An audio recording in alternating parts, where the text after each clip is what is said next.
Hey, I'm Alex Radcliffe from Board Game Co, and we're back with more random questions for you, although this week they're not quite as random. There's actually a theme this week which we'll go ahead and dive into. If you missed it, this is a series where I ask you a bunch of questions in one video, and then I go ahead and showcase and talk about the answers in the next video while introducing the next batch of questions. Which means this video has two parts to it. It's going to have a summary of the questions from last time, going through the responses, anything interesting, takeaways, all that, and then we're going to be diving into the questions for, well, next month's episode. And this particular episode, next month's questions are very themed around the nature of sensitive or adult or controversial topics within board games. We'll dive into all that soon enough. But in the meantime, let's go ahead and start with a recap to the last questions and go into those. And of course, timestamps to everything down below.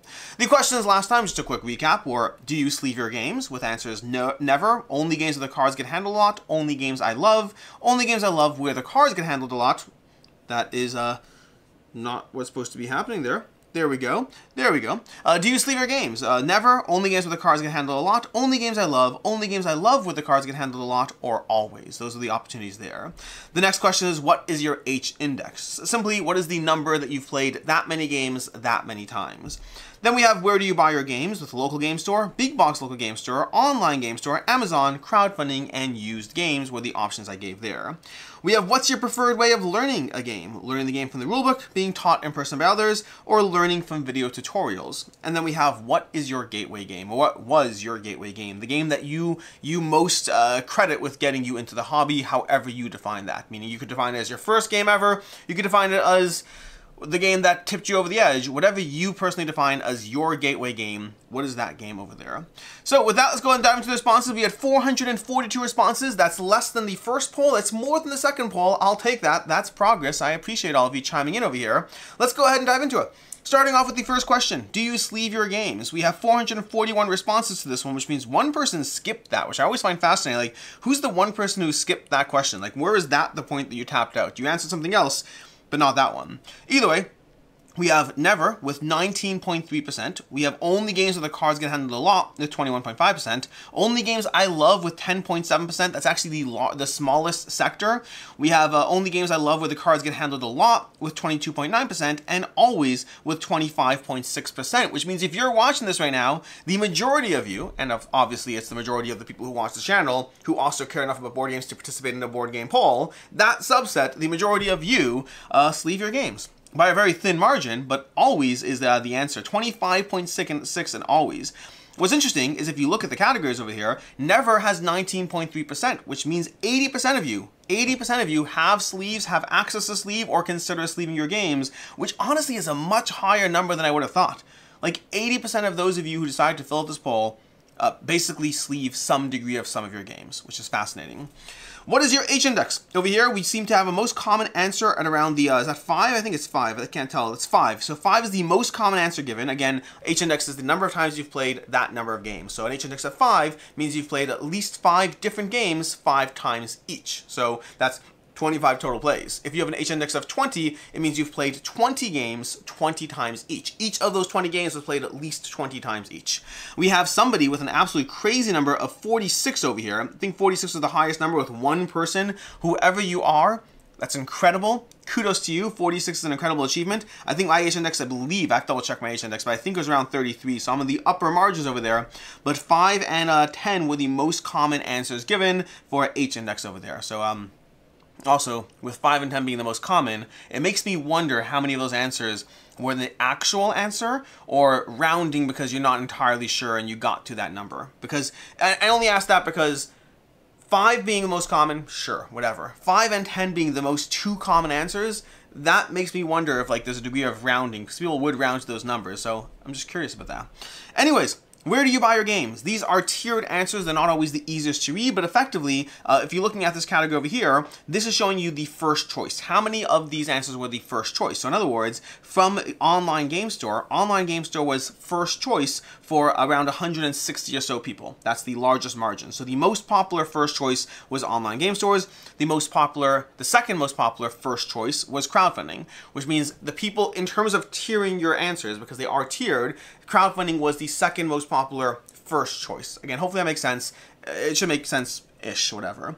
We have used games coming in fairly consistent at around, you know, a tier over there. For used games is somewhat consistent. The part where it really blew up is in the people's last choice over here. That's where it most blew up. So you can see used games is the highest number in the last choice. And similarly, you have big box local stores showing up as the last two pretty highly over there. So the last two answers, big box local game stores, it was barely anyone's first choice, barely anyone's second choice, and then third, fourth, fifth, and sixth, it starts showing up as far as how ranked that was. Online local game stores seems to see a large first choice, a large second choice, the largest second choice as well, and then slowly tears its way down. It was barely anyone's last choice. So when you're thinking of what's your last choice, online local game stores was barely anyone's last choice. Amazon showed up fairly consistently across the board, a little bit less in the first choice, but a little bit more across the board, so you can see that numbers there. But overall, no major surprises here, with crowdfunding and online game stores being the most popular choices. That tracks. Again, like, I can't speak for everyone out there. I'm definitely someone who gets most of my games from crowdfunding and online local game stores. Then probably used games is going to be my third choice. Honestly, that's interesting.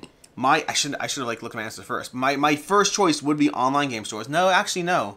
My first choice would be crowdfunding. Then online game stores, then used games most likely. Yeah, used games over there. Then local game stores. No, then Amazon. I don't buy games from Amazon very much. I don't know. I think it's primarily the first three, and then from there. What's your preferred way of learning a game? We have 439 responses over here, and we have the vast majority, which I'm surprised by, but 44% is the biggest chunk learning from video game tutorials. The biggest chunk over there, which I am definitely surprised by. We have 37% coming in learning the game from the rulebook. That's my personal preference. And then 18.9% who prefer it being taught by others, which is my least favorite thing personally. I definitely am a learn from the rulebook, then online videos, then individual people. I don't know what it is. It doesn't matter. It doesn't matter who you are. You could be the designer of the game. There are exceptions. There are times I've been taught a game really, really well. More often than not, I don't love the process of being taught a game. And then what was your gateway game? This one was not broken down nicely, so I had to go ahead and do the homework on this one myself. I went ahead and I selected from the 442 people who answered this, I selected all the answers and ranked them based on what I did is anything that had 5 or more responses. So again, this is what was your gateway game. So for example, someone put in there, I don't know, Stone Age. I probably put Stone Age. But whatever the answers are for what was your gateway game, I took the answers that had at least 5 and I ranked them from least to most. So we can go through them over here. For context, 180 of the answers fall into the category of having at least 5. Meaning, in other words, from the 442 responses, 180 fell into groups where there were at least 5 of whatever that answer was. And then the other 260 or whatever the number math works out to were all unique enough that they had 1, 2, 3, or 4 possible answers. So for example, if Eldritch Horror was your gateway game and only 3 people selected it, that's in the other list and not on these. To that end, we have Scythe with 5 people. So 5 people from 442 selected Scythe as their gateway game. We had Arkham Horror with 5. We have King of Tokyo with 5. We have Azul with 5, Agricola with 5, Gloomhaven with 5, and Terraforming Mars with 5. That's going to be 7 different games that all had 5. Some of which I think of as gateway games. Azul, King of Tokyo, sure. Agricola is a gateway game. Gloomhaven is a gateway game. At the end of the day, how you got exposed to the hobby is going to be varied drastically all over the place, but it's always fascinating to see people who have Gloomhaven and Arkham Horror as their first game. Granted, I did play Arkham Horror before I got to the thing that I would consider my gateway game, so it's not necessarily that crazy. I mean, none of these are that crazy. Whatever your experience is what your experience is. But I am somebody who experienced Arkham Horror, or Game of Thrones, the board game for that matter, before I got up to the part where I would say that was my gateway game, and that led me down the rabbit hole. We have Wingspan coming with 8, a classic gateway game. 7 Wonders with 9, a classic gateway game, also possibly dating my audience to a degree. People who came in with 7 Wonders are far more likely to be older gamers than people who came in with Wingspan, so it doesn't make you better or worse, just dating the audience. Carcassonne with 12, another gateway game, another older one. Dominion with 18 people. 18 people selected Dominion as their gateway game. Again, but puts my audience, I don't know the exact breakdown of my audience ages, but I'm guessing we're closer to the 30 to 40 range than the 20 to 30 range, just based on some of these answers. We have Pandemic at 23 people. 23 people selected Pandemic as their gateway game. Pandemic was one of the first games I played after my gateway game, but it wasn't my gateway game. We have Ticket to Ride with 24 people selecting Ticket to Ride as their gateway game, and I'm sure most of you can guess what the most popular answer was with 51 votes, and yes, it was Catan. At the end of the day, the what's the word, stereotype that Catan is the gateway game is a stereotype for a reason. And that's what we have over here. That's the breakdown of the past week, which makes this like interesting. Different weeks have different numbers of, some of these videos have been like 40 minutes long as I spend half an hour diving into the answers and then 10 minutes on the new questions or whatever. This one might be the shortest video in this series yet because there's not a ton of breakdown of the actual answers themselves, but the good news is we have more questions in a single poll than ever before. Meaning, right about now, we're going to go ahead and dive into the new poll, and the new poll is 5 not-so-random questions. I need to update that title because it's significantly more than 5. But we have not-so-random questions. I might rename the poll at some point, but this basically is a... So, let's take a step back. If you didn't already watch it, I highly recommend you watch my video on Night Shift. Night Shift, I can't remember what I called it. Night Shift, I can't remember what I called the video, but just Google Night Shift and board game code and it'll pop up. But effectively, I did a video on Night Shift, the board game, talking about why it's controversial, why it doesn't make sense that it's controversial, and why, just a whole bunch of thoughts around the conversation around it, because it has been a very topical piece in the board game space recently. And it also inspired me to make this week's poll, this month's poll, based around harder adult topics and conversations in board games. I wanted to get into that a bit more. And to that end, we have a bunch of questions that are very focused around, it's hard to classify it, but I would say anything that I viewed as a potentially sensitive theme. And I'm sure I missed things. But I did go with anything I think is a potentially sensitive theme. I didn't go with some categories of things over here. So for example, if it was like, you know, would you play a game that has, because a lot of these questions are going to be, would you play a game? And like, we'll get into that in a second. But I didn't go into things like, for example, would you play a game, are you more or less likely to play a game that doesn't have a good representation of female characters? I didn't get into that because that drifts a bit more to the political as opposed to the sensitivity towards a topic. There is a fine line. But I tried to get into things that might inspire someone to not want to play a game. That was kind of the tier over here, but we'll get into it. Let's go ahead and get into it. There's going to be a lot of questions that are the exact same format, the exact same structure, and there's a few questions at the end that are a little different. But starting off with the first one, and I'll go into detail on the first one so you have a really good sense of things, but then from there I'll go a little bit faster. The first question is, how likely are you to play a game with abstracted violence? Okay, abstracted violence. How likely are you to play a game with abstracted violence? Examples include War of the Ring, Star Wars Rebellion, etc. Meaning, in other words, those games clearly have violence. There is violence in them, but it's very much like Dudes on a Map. I could have said Kemet or Blood Rage or any of these games that have a degree of abstracted violence with usually some sort of top-down view where you're not the character engaging in the violence, you're just kind of controlling the forces or fleets or armies or whatever it is, so it's very abstracted violence. And you could put whatever you want into that category. In all cases, I gave examples to help pin it down, but you can mentally interpret that however you want and answer accordingly. And it's tricky because sometimes you might think, well, based on the question, I would answer one way, but now that you gave these examples, I would answer differently. Honestly, in those cases, do what you want. Try to interpret. There's not going to be a perfect answer here. I'm trying to get as general a question as possible, but interpret it however you want as you go through these. So, the answers, and these are always going to be the same across the board, and I'll explain them. We have, I won't play them. I'm less likely to play them. It has no impact on my desire to play them. Are marginally more likely to want to play them. Are much more likely to want to play them. You'll notice that there is a firm I won't play them, and there is not a I will play them. Because will is more of a willingness. It's not like I must play it. I will play a game that has abstracted violence. So it's a little tricky trying to come up with the spectrum there. So it's I won't, I'm less likely, no impact, marginally more likely, much more likely. And the idea being, for example, I don't even know an example. Let's say abstracted violence. If you like violence in board games to some degree, and you can interpret that how you want, because I don't like violence in board games, but I do like themes of conflict or combat. So conflict or combat do go under violence. So for example, for myself, and I'm not going to do this for the rest of them, for example, for myself, I would say I'm marginally more likely to want to play a game that has abstracted violence. Again, violence is a slightly... Inherently, combat is violence, so that's what it is. So I am marginally more likely to want to play a game. I'm not going to be like, oh my gosh, you have combat, I must play it. No, that's not going to be my reaction, nor am I sensitive to it, nor does it have no impact because I like themes of combat and war and conflict. So those things will fit into abstracted violence. So interpret these how you want, but that's kind of a general guidelines of how to go through these. From there, how likely are you to play a game with more direct violence? Examples include Gloomhaven, Nemesis, Zombicide, etc. Direct violence just means that the violence is much more present. It's still abstract in the sense that you're a bunch of miniatures on a board or whatever it is, but now it's actually a character you're controlling engaging in the combat. It's a little bit more confrontational than the idea of pulled back controlling armies. You are the character who's engaging in violence. Next up, how likely are you to play a game with over-the-top violence? This was a tricky one. I only really have 2 examples of this one. I have Letters from Whitechapel and Hate, and they are very different in terms of the way they incorporate over-the-top violence. Letters from Whitechapel is actually kind of very hidden in the game. It's not really obvious, but ultimately, you are Jack the Ripper killing a bunch of people and trying to get away with it. So that's pretty over-the-top violence thematically. Then you have Hate, which is leaning into the gore and the blood and the violence, so it's a different kind of over the top. They're two very different kinds of approaches, but I do think both of them are significantly closer to like violence than a game like Gloomhaven. Next up, how likely are you to play a game with blood and or gore? Examples include Nemesis, Cthulhu Death May Die, Final Girl, things like that. So whether there's blood involved in the game, you could also have hate, or you can insert whatever games you want, but it's the blood and or gore that makes you less likely or more likely to play those games. How likely are you to play a game with horror as its themes? Example include Final Girl, Blood on the Clock Tower, Arkham Horror. If horror, some degree of horror, and again, it's going to be a broad category, and this is the tricky part about answering these polls, because you might think to yourself, well, horror is fine, but the Cthulhu mythos, no, that's not for me. Or you might think the Cthulhu mythos is fine, but as soon as you get into actual, slaughtering people in Final Girl, that's too much for me. So you have to kind of answer these to whatever degree you best can, trying to engage the category as a whole. And I acknowledge it's not going to be perfect, just try to answer to whatever best fits the question.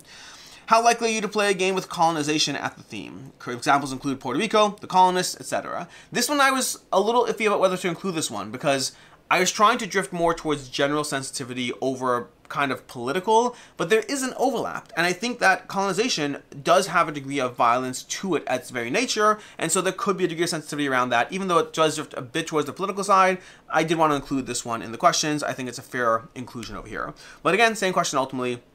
How likely are you to play a game with colonization at its theme? Ooh, I might add one. Ooh, I'm gonna add a question. It's not here right now, but the next question, pretend this next question is here. How likely are you to play a game with, how do I want to branch this question out?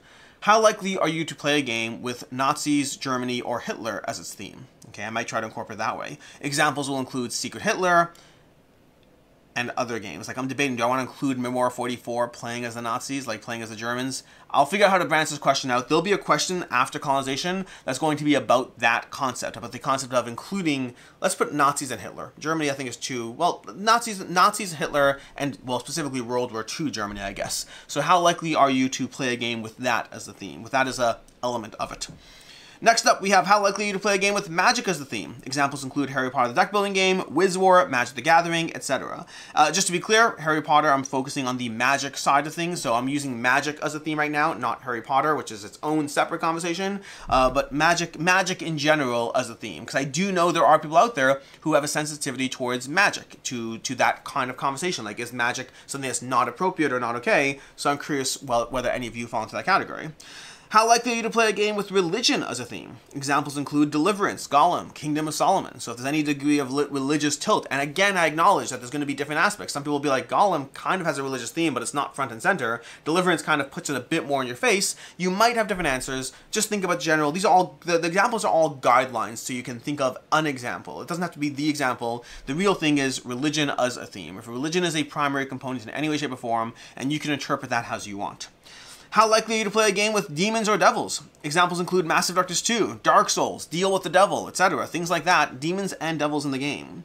How likely are you to play a game with gods? Examples include Cyclades, Amun-Ra. There are so many games that have gods as a central premise. Kemet is, loaded with gods. There's tons of games with gods out there. How likely are you to play a game with gods as a central component in some way, shape, or form? Whether you're worshiping them, bidding for their favor, utilizing them in some way, whether you are them, if gods are in play, how likely are you to play that game? How likely are you to play a game with dating as a theme? Examples include Fog of Love, Ladies and Gentlemen, Obsession, and again, there's going to be a wide disparity. Someone might be totally fine with Obsession and less fine with Fog of Love. Interpret it as you want. Although I would say in a situation like that, where if you're thinking of Fog of Love, no, and Obsession, yes, if that's your thought process, you might find yourself in the category of I'm less likely to play them. Less likely is to the category in general. It doesn't mean any individual game. So if there are some games with dating that you won't play and some games with dating you will play, that's probably less likely as opposed to I won't play them. How likely are you to play a game with less than fully clothed women? Okay, no actual nudity. Examples include Small World, Mage Knight, and Blood Rage. We're going to get into this in a second. So first of all, the original phrasing of the question that I had was scantily clad women. How likely are you to play a game with scantily clad women? I pulled that back because scantily clad woman has this inherent connotation of negativity to it, versus, I mean, less than fully clothed isn't great either, but I don't know how to better convey the question. And if you're like, Small World and Mage Knight, what are you talking about? Blood Rage, what are you talking about? These are all games that do have this in the game. We have the Amazonians, the Amazons in Small World. Mage Knight has that one character who's like basically wearing a bikini and she fights though with other characters. Blood Rage has an entire clan of women who are basically walking around in bikinis. So I'm not judging the question. This is not about judgment over here. And honestly, by the way, all your answers are completely private. You can check out these things, but there's no collection of data in this sense. So this is a safe place to answer all these questions however you want. But I'm just curious. I think that I've seen camps of people. I used to engage very heavily in used games. And regularly, I'd get used games that had the less than fully clothed portion of women colored in. I'd have copies of Blood Rage where someone had taken a permanent Sharpie and colored in the women to cover them up. They wanted to play the game. They didn't want to deal with that with less than fully clothed women on the table. So it's not about judgment right now. This is purely about trying to figure out where people's individual sensitivities lie. And sometimes, by the way, sometimes the answer might be, well, I don't care, but I don't want my kids to see that. It still factors into the decision. Okay, you might, whatever your sensitivities are, it still factors in. How likely are you to play a game with intentionally provocatively dressed women? Still no nudity. And again, I don't like any of the phrasing of these questions. They are inherently problematic, just the way they're phrased. But in this case, examples include Tanto Curie and Barbossa. And if you don't know what Barbossa is, you can check it up. You'll see what I'm talking about. But these tend to lean a bit more towards the anime side of things. They tend to be a bit provocative in terms of the way they approach it. I don't hesitate to call it provocative. I don't like that terminology, but I don't have a better way to convey it right now. There might be better language I could use here. My goal is not a judgment thing. It's just the nature of, there's kind of games like, you know, Small World and Blood Rage where they happen to have it, and then there's games where they lean into it, if that makes sense. But still not going, you know, fully over the top. Although the next one is, how likely are you to play a game with over-the-top sexualizing of its characters? Examples include Kingdom Death Monster and Midara, for example. Over-the-top sexualizing of its characters. Next up, we have how likely to play a game with dirty humor. Examples include Codenames Deep Undercover, or any party game with an NSFW, a Not Safe for Work expansion, basically. There's lots of undercover versions, Telephones After Dark, whatever, Telestrations After Dark, all those games, but where they specifically are leaning into the dirty jokes and the dirty humor, how likely to play a game in that vein of things. How likely are you to play a game with a specifically adult theme? Okay, this is where we get to almost the inspiration of this, but in Night Shift. Examples include Night Shift. It's a specifically adult theme. And then also Consentical, because I wanted to have at least 2 examples for every single question. And now I know about Consentical when I didn't before. So thank you, internets. And I apologize to all of you. From there, we have, do you feel it's important? Okay, so now we're done with the categories. We've gotten done with the categories. I need to remember to include that Hitler Nazi one in there. There could be others. I may not be thinking of all. I'm trying to think of the general sensitivity. So I try to cover violence, specific topics, religion, all these various things that I thought could be sensitive topics to some degree. But then we get to the last 3 questions, which I do want to focus on, because the last 3 questions kind of cover something more. Do you feel it's important for you to be consistent in where and when you are bothered? For example, not wanting to play Kingdom Death Monster, but then being willing to play Midara. And to be clear, this example is just an example. Pick any instance where you think you might be inconsistent. So whatever the category is, let's say it's gods, okay? Let's say you're like, I won't play Cyclades because you're bidding on the gods, and that's too personal. I don't want to, you know, that feels, what's the word for it? That feels too heresy, whatever it is. I don't know, heretics? What's the word? Heresy, I think. That feels too heresy. I'm saying this poorly. But, you know, if you have that thought about Cyclades, I don't want to be bidding on the gods' favor. But then you think of a different game and you're like, but in that game, actually, you kind of use the gods in that game and doesn't bother me there. So in other words, the question I'm trying to get at is, do you feel it's important for you, no one else, for you, do you feel it's important for you to be consistent with when and where something bothers you? If you see the Amazons in Small World, you're like, it's just a bunch of cartoon women, what's the big deal? And then you see it in Blood Rage, you're like, well, now it's a little too realistic. And sometimes you might have a distinction, by the way. Sometimes that might be it. You might be cartoon women with less clothes, fine. You know, less cartoonized artwork, not fine. You might have a distinction. But if you don't have a distinction, do you feel it's important to be consistent for yourself within your own values, or no? One bothers you, one doesn't. whatever, who cares? For whatever reason, this game bothers you and this one doesn't, and that's okay. That's kind of the question I'm getting at. I'm trying to figure out if you want your own internal consistency at play, or you just care that it bothers you or it doesn't, and it happens to be sometimes you can explain why, sometimes you can't. So I'm curious about that. Next question, similar idea, but now we're branching out to other categories. Do you feel, is it important for you to weigh up your consistency, to weight up, I should clarify that's weigh. Is it important for you to weigh up your consistency across other issues and try to be as fair as possible? For example, if you're sensitive to A but not B, do you feel you should re-examine your sensitivities to either be less sensitive to A or more sensitive to B for the sake of parity? This goes back to the night shift video I did where I talked about night shift the game and talked about the nature of inconsistencies in the space. And so for example, what I mean by this is, let's say you are someone who's like, well, I don't like less than fully clothed women in a game, but I am fine playing a game with horrific violence. Do you feel a need to kind of weigh up which topic you feel sensitive to or not, or you don't care? You're sensitive to one, you're not sensitive to the other, it is what it is, or you're like, no, I'm differently sensitive, should I be less sensitive here or more sensitive here to get a degree of parity? And it doesn't mean you have to view all topics as evil, as even. Some topics you might be like, no, this topic bothers me, this one I don't think should be an issue. I'm trying to figure out, I think there's kind of three categories. There's, how to say this correctly. I think sometimes you have a difference of opinion. This is something that should be problematic, and this is something that shouldn't be. And then you have the actual feelings you have. This is something I find problematic, and this is something I don't.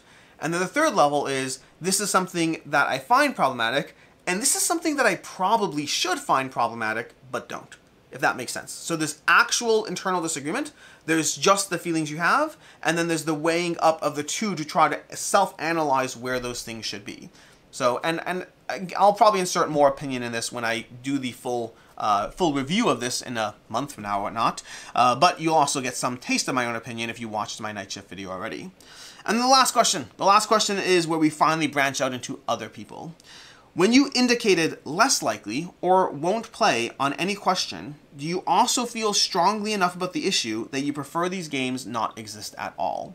Games and or topic and or theme, whatever. Meaning, in other words, if you said, I don't want to play a game with violence, does that apply? And these are the answers. The answers are no, the answers were only about my preferences. So when you said, I won't play this game about violence, did you mean no, I won't play this game about violence?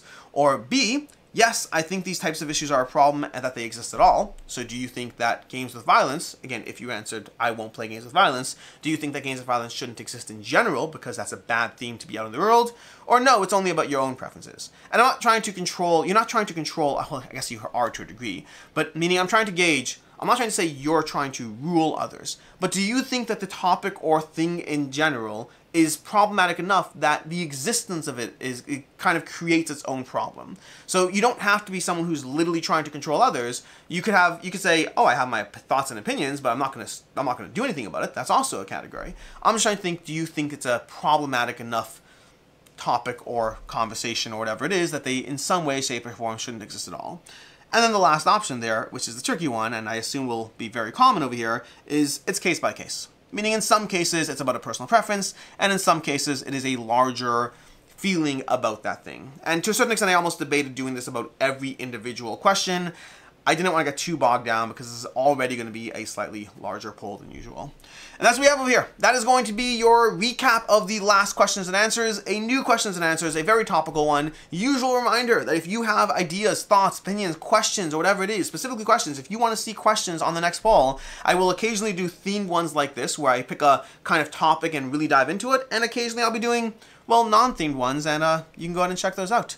In any case, and until next time, I'm Alex Radcliffe from Board Game Co. I appreciate you being here. I appreciate you participating in these polls. This is a series that I enjoy doing. It's the third one already. We're going to be on to the fourth one soon. And until next time, I hope you have a good one.